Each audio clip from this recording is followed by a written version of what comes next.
Salut l'équipe et bienvenue dans cette nouvelle vidéo. Nous avons tous déjà entendu l'expression il faut savoir donner pour recevoir ou encore il faut renvoyer l'ascenseur. C'est donnant-donnant. De nombreuses expressions sous-entendent que certains aspects des relations sociales se fondent sur la réciprocité du comportement. Si vous allez demander quelque chose à votre voisin et que celui-ci accepte votre requête, il y a alors de fortes chances que vous aussi dans l'avenir vous acceptiez une de ces demandes. Beaucoup d'autres comportements sont d'ailleurs l'expression de la réciprocité. Ainsi, si nous apprenons à dire merci à nos enfants, c'est également selon ce principe. Quand on nous donne quelque chose, on doit donner en retour. L'enfant qui ne possède rien d'autre que le mot et le sourire qui va avec se doit de respecter ces règles du jeu et beaucoup de parents consacrent une part importante de leur énergie à transmettre ce principe. Nicolas Guéguen nous dit que ce principe de réciprocité est tel que certains sociologues et économistes n'hésitent pas à parler d'homo reciprocus par analogie avec l'homo economicus. Alvin Goldner considère qu'il existerait une norme universelle de réciprocité, fruit de l'héritage de l'évolution de nos structures sociales au cours du temps. À une époque où la lutte pour la survie était âpre, certains individus auraient eu recours aux dons en période d'opulence, ce qui leur aurait valu le soutien des autres en période de pénurie. Ainsi, les chances de survie sur le long terme auraient augmenté, ce qui aurait favorisé les groupes pratiquant ce type d'échange. Selon le célèbre psychologue Robert Cialdini, cette règle de réciprocité aurait été fondamentale au cours de l'évolution humaine. En prenant conscience que celui à qui l'on demande a le sentiment d'avoir une dette, c'est-à-dire l'obligation de rendre l'appareil lorsqu'il en aura l'occasion, les individus auraient compris qu'ils pouvaient renoncer temporairement à des ressources personnelles. Dès lors, si d'aventure la chance venait à tourner, ils pourraient tourner assistance auprès de leur obligé. En incorporant ce principe, les humains seraient passés d'une culture de la possession pour soi seulement à une culture du partage. Une telle notion de partage aurait été la condition nécessaire de la structuration des groupes. Si l'on s'appuie sur cette théorie, on sous-entend alors que le principe de réciprocité est clairement et profondément inscrit en chacun d'entre nous, et qu'il serait aisé de l'activer et de montrer qu'il influence notre comportement. En 1976, Philip Kearns et Michael Walcott ont expédié des cartes à vœux à des inconnus pris au hasard dans l'annuaire. Étonnamment, ils ont reçu un nombre important de retours de vœux. Pourtant, aucune relation n'existait entre ces personnes. Si ces inconnus ont renvoyé une carte de vœux, c'est parce que c'est en quelque sorte la règle. La réciprocité serait automatique, même quand cela frise l'absurde. On serait tenté de dire que c'est seulement de la courtoisie. Mais Nicolas Guéguen nous dit que les comportements courtois ne seraient-ils pas plus la face cachée de la réciprocité? On a tous connu cette situation où un inconnu nous dit, en face d'un immeuble, après vous. Et on a tous eu le réflexe de rétorquer, non, je vous en prie, après vous. La situation de blocage qui en résulte serait une conséquence de la réciprocité. Lorsque nous accorde une faveur, nous éprouvons automatiquement, le plus souvent du moins, la nécessité d'en accorder une en retour. C'est Denise Reagan qui a été le premier chercheur à avoir mis en évidence l'effet de la réciprocité entre personnes qui ne se connaissent pas, et à montrer que le poids de cette réciprocité est tel que nous rendons l'appareil même à des personnes peu amènes. Dans son expérience, un individu arrivait dans un laboratoire pour une étude portant sur le jugement esthétique. Quelques minutes après, un compère qui était de mèche avec l'expérimentateur arrivait également. Le téléphone sonnait peu de temps après dans la salle d'attente, et ce compère répondait. Selon les cas, il répondait de façon courtoise. Il disait par exemple la secrétaire est absente, veuillez rappeler plus tard. Ou très discourtoise, il usait d'un ton grossier et raccrochait sans dire au revoir. Une minute après, l'expérimentateur arrivait et demandait aux deux personnes installées dans des salles séparées de regarder des reproductions de peintures, de les évaluer et de faire part de leurs émotions. Au bout de 5 minutes, on leur accordait une pause. Le compère demandait alors aux participants de bien vouloir l'attendre une minute, puis il s'absentait et revenait effectivement une minute après. Dans certains cas, il revenait avec 2 bouteilles de soda. Il expliquait qu'il avait soif et avait demandé l'autorisation d'acheter une boisson au distributeur. Il en avait profité pour en apporter une aux participants. Dans d'autres cas, le compère revenait simplement s'installer à sa place. Après cela, la seconde partie de la tâche de jugement des peintures recommençait. 5 minutes après, une nouvelle pause avait lieu, mais cette fois, les deux individus avaient pour consigne de ne pas s'éloigner.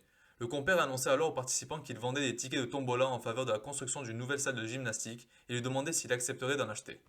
5 minutes plus tard encore, l'expérimentateur revenait et demandait aux participants d'évaluer l'impression qu'il avait eue du compère par le biais d'un questionnaire où il devait entourer des adjectifs, tels que aimable, désagréable, généreux, égoïste, etc. Les résultats ont révélé que les participants ont acheté 2 fois plus de billets de tombola au compère quand il leur avait offert un soda, surtout quand il avait répondu poliment au téléphone dans la salle d'attente. Nicolas Guéguen nous dit qu'ils ont acheté en moyenne 1,91 billets dans le cas où le compère s'était montré poli dans la salle d'attente et 1,6 dans le cas où il s'était montré impoli. Quand le compère n'avait pas offert de boisson, le nombre de billets achetés était inférieur. Un billet en moyenne dans le cas où le compère s'était montré poli dans la salle d'attente et 0,8 quand il s'était montré impoli. Le compère a été jugé plus positivement lorsqu'il a offert le soda, même s'il s'est montré impoli dans la salle d'attente. Pour ce chercheur, la pression à rendre l'appareil expliquerait les résultats obtenus. Ce qui vient d'être dit a été confirmé par plusieurs travaux. Nicolas Guéguin et ses collègues ont réalisé une expérience dans la rue avec des étudiants qui devaient offrir ou non des bonbons à des passants. Selon le cas, l'étudiant tenait ou non une corbeille pleine de bonbons et abordait un passant en lui disant: Bonjour, est-ce qu'un bonbon vous ferait plaisir? Et il poursuivait: Est-ce que vous aurez quelques instants à nous accorder pour répondre à un questionnaire sur le monde associatif? Dans une autre situation, l'étudiant demandait directement: Bonjour, est-ce que vous aurez quelques instants à nous accorder pour répondre à un questionnaire sur le monde associatif? Les résultats ont montré alors que 46% des personnes ont accepté de participer à l'enquête quand on leur avait proposé un bonbon contre 35% sans bonbon. Nicolas Gagan nous dit que, dans la condition bonbon, le taux d'acceptation a été le même que la personne ait pris ou non un bonbon. On peut imaginer que la personne qui offre un bonbon nous est sympathique, ce qui nous incite à donner. C'est effectivement plausible. Mais les expérimentations montrent que cet effet de réciprocité se manifeste même quand le demandeur et le donneur ne sont pas la même personne. Dans une expérience dirigée par Sébastien Ménéry, des enquêteurs abordaient des gens dans la rue en leur offrant des petits parts de gâteaux faits maison. Le prétexte était une campagne de communication réalisée à Noël pour faire connaître l'université. Alors que le passant venait de prendre le gâteau, la personne sur le stand lui demandait s'il pouvait rester à proximité pour veiller sur ses affaires le temps pour lui d'aller aux toilettes. Dans une autre condition expérimentale, c'est une autre personne, n'ayant rien à voir avec la personne du stand initial, qui formulait cette demande, mais pour elle-même. Les résultats ont montré alors que dans le cas où le donneur est également le demandeur, 93% des gens acceptent de surveiller les affaires, alors que le taux d'acceptation est seulement de 33% quand on leur demande le même service sans leur avoir offert quelque chose au préalable. En plus de ça, même lorsque le demandeur n'est pas la personne qui a offert le gâteau, 70% des gens acceptent. Ainsi, la pression de la réciprocité est plus forte quand le demandeur provient de celui qui a offert quelque chose. Mais elle reste notable même s'il s'agit de rendre à quelqu'un d'autre. Il est possible par conséquent que la norme de réciprocité ne soit pas fondée uniquement sur le principe d'un donnant-donnant immédiat, tourné exclusivement vers le donateur. Le sentiment d'être redevable de quelque chose pourrait être assez indifférencié et la première personne se présentant pourrait en bénéficier. Guégan se dit alors combien de temps dure cet état de gratitude où nous sommes portés à rendre ce que nous avons reçu. C'est Jerry Burger qui a repris l'expérience du compère qui offre une boisson à un participant pour montrer que si la demande d'aide finale, donc de réciprocité, est formulée après un délai d'une semaine, elle est moins souvent satisfaite. Le besoin de rendre l'appareil à autrui se dissipe avec le temps. Nous finissons la plupart du temps par oublier que nous sommes redevables. Cependant, durant la période de temps critique où il se manifeste, le besoin de réciprocité est plutôt aveugle. Dans l'expérience des bonbons distribués dans la rue avant de demander aux passants de répondre à un sondage, on pourrait penser que les gens se sentent achetés ou manipulés. Se rendre compte que le cadeau n'en est pas vraiment un, mais seulement une manœuvre pour obtenir quelque chose en échange, peut être désagréable et susciter l'opposé de l'effet souhaité, c'est-à-dire une réaction de refus et de rejet. Le problème, c'est que le plus souvent, ce n'est pas ce qui est observé. Même quand il est évident que la faveur accordée est intéressée, la force de la réciprocité s'exerce. Ce sont alors David Strometz et ses collègues qui ont demandé à un serveur de restaurant de disposer ou non, au hasard, un carré de chocolat dans la coupelle où présentait l'addition. Il a observé qu'avec le chocolat, la moyenne des pourboires obtenus par le serveur était de 18,8% de la note, alors qu'il n'est que de 15,1% en l'absence de chocolat. Et Nicolas Guégan nous dit que cette expérience s'est déroulée aux États-Unis, et les pourboires sont plus élevés là-bas qu'en France. Et une autre expérience a confirmé ses premiers résultats. Le montant du pourboire atteignait 21,6% lorsque deux chocolats étaient placés dans la coupelle. Le donnant-donnant semble obéir à des règles de proportionnalité, c'est-à-dire que plus on donne, plus on reçoit, même dans le cadre d'une relation commerciale. Recevoir un petit cadeau nous contraint à un comportement symétrique qui atteste de la force de cette norme. Nicolas Guégan nous dit alors que ces principes peuvent être exploités à bon escient pour obtenir des faveurs d'autrui. Une expérience a été réalisée par Alexandre Pascual. Dans son expérience, Pascual déambulait dans les rues de sa ville à la recherche des passants fumeurs. Il les abordait poliment en leur demandant s'ils n'auraient pas une cigarette à lui donner. Selon les gars, il proposait un peu d'argent en échange. La somme qui était proposée variait de 50 centimes à 5 francs. Et à titre de comparaison, la demande était formulée dans certains cas sans aucune contrepartie. Les résultats ont révélé que lorsque rien n'était proposé, 32% des individus sollicités ont donné, contre 43% lorsque 50 centimes étaient proposés, 64% lorsque 1 franc était proposé, et enfin 77% lorsque 5 francs étaient proposés. De tels résultats semblent logiques, parce que tout le monde profiterait de l'occasion de se faire un peu d'argent de poche contre une cigarette. Sauf que ce n'est pas ce qui s'est passé en réalité. Quand le chercheur tendait sa pièce après avoir reçu la cigarette, personne n'a accepté le cadeau. Est-ce que le fait de proposer de l'argent rendait la personne sympathique auprès du passant, ce qui expliquerait alors qu'il a offert la cigarette? Pour le savoir, le même chercheur a imaginé une autre expérience où un enquêteur abordait les personnes qui avaient donné une cigarette dans chacune des conditions. On leur rendait la cigarette en expliquant qu'il s'agissait d'une recherche sur le don, et on leur demanda alors d'évaluer celui qui les avait abordés.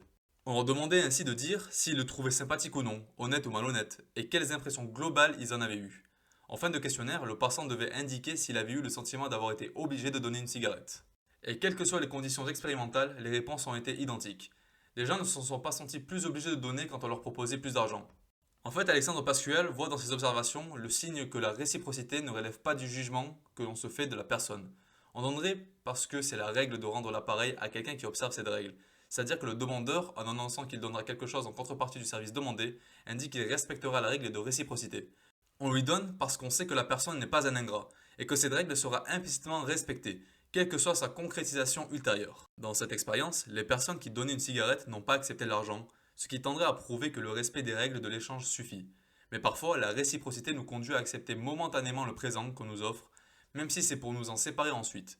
Ainsi, Robert Cialdini rapporte une observation faite par des adeptes de la secte Krishna dans différents lieux publics.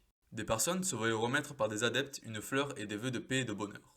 Poursuivant leur chemin avec la fleur dans la main, ces personnes étaient alors abordées par un autre adepte reconnaissable à sa tenue vestimentaire, qui les sollicitait par un don en faveur de la communauté. Cialdini a alors observé que les personnes consentaient à faire un don, même si l'on pouvait observer, d'après leurs expressions faciales, qu'elles étaient contrariées quand elles recherchaient de l'argent dans leur poche. Sauf qu'il ne s'agissait en rien de la juste rémunération de cette fleur, puisque Cialdini a constaté par la suite que cette fleur était jetée dans la première poubelle venue, sitôt la dette de la secte éloignée, d'autant que les adeptes se réapprovisionnaient dans les poubelles où ils récupéraient les fleurs avant de reprendre leur manège. Aucun principe d'équité économique ne semble à l'œuvre, mais bien plutôt le fait que l'on se sente obligé de rendre à ceux qui nous ont donné, même si on ne le souhaitait pas auparavant. Comme on le voit, le principe de réciprocité apparaît comme un puissant facteur d'influence de certains de nos comportements. Certes, la connaissance de ce principe peut conduire des personnes peu honnêtes à en user pour obtenir certains avantages, mais c'est aussi grâce à lui que des relations sociales pacifiques se sont structurées et que l'entraide existe. Renforcer l'usage de cette pratique dans la vie quotidienne pourrait encore améliorer ces relations sociales. Apprendre à donner, c'est avoir la certitude de recevoir. Merci à vous.